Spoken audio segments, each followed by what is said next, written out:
शिवसेना नेते, युवासेना प्रमुख आणि माजी मंत्री आदित्य ठाकरे यांचा आज 34वा वाढदिवस आहे आणि आज त्यांच्या वाढदिवसानिमित्त शिवसैनिक आहे ते मातोश्रीवर या ठिकाणी त्यांना वाढदिवसाच्या शुभेच्छा देण्यासाठी या ठिकाणी जमत आहेत। सुरुवातीला आपण बघितलं तर या ठिकाणी मातोश्रीवर फुलांची सजावट या ठिकाणी करण्यात आलेली आहे।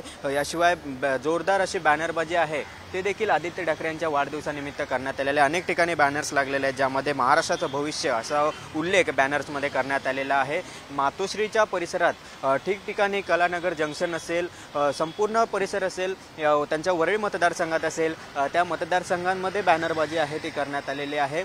खरं तर गेल्या वर्षी आदित्य ठाकरे यांनी त्यांचा वाढदिवस मोठ्या प्रमाणात साजरा केलेला नव्हता, मात्र यावेळी जेव्हा लोकसभेचा निकाल लागलेला आहे, चांगल्या पद्धतीचं यश मिळालं, त्यानंतर या ठिकाणी आदित्य ठाकरे आपल्याला आज हा वाढदिवस साजरा करतायत आणि त्यामुळे आज 11 ते 5 दरम्यान शिवसैनिकांना आहेत ते आदित्य ठाकरे भेटणार आहेत, त्यांच्या शुभेच्छा आहेत ते त्या ठिकाणी स्वीकारणार आहेत आणि या अनुषंगाने वाढदिवसानिमित्त ही या पद्धतीची अशा पद्धतीने जोरदार अशी तयारी मातोश्रीच्या बाहेर करण्यात आलेली आहे। व्हिडिओ जर्नलिस्ट नितीन खरात, गिरीश कांबळे, साम टीव्ही, मुंबई। देश विदेशातील प्रत्येक घडामोडींचे लाईव्ह अपडेट मिळवण्यासाठी आता साम टीव्हीच्या सर्व सोशल मीडिया प्लॅटफॉर्मला लाईक, फॉलो आणि सबस्क्राईब करा। तसंच सर्व नोटिफिकेशनसाठी बेल आयकॉन प्रेस करायला विसरू नका।